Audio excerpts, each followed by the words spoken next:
Hello guys, so today unboxing tayo ng bagong helmet ng Spider Neo Blade. Ito yung model niya guys, Neo Blade large. Isa po itong half face helmet. So tara, unboxing tayo guys. New model ito ng kanilang Neo lineup.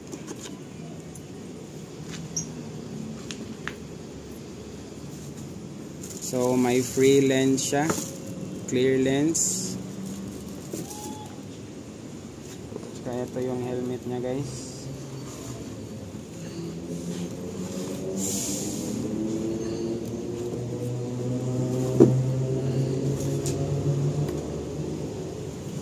Set aside muna natin yung box.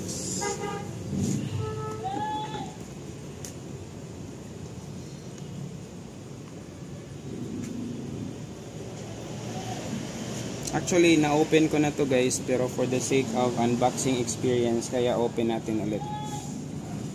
So, eto siya guys. White color yung napili ko. Para siyang, anong tawag dito sa white na to? Parang pearl white.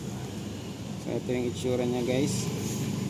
Yung nakalagay niya na lens is para siyang iridium or tinted na lens. Dual visor na pala ito guys ha. Ito yung loob niya. So ang kinagandahan dito guys is yung interior niya. Maganda siya, yung pagkagawa, pulido.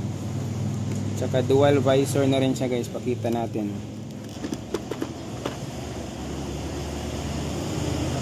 So ayan guys.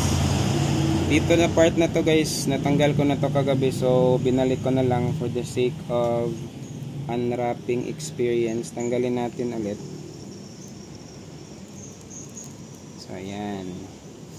So dito yung mechanism ng kayang dual visor guys. Switch down mo lang, saka switch up.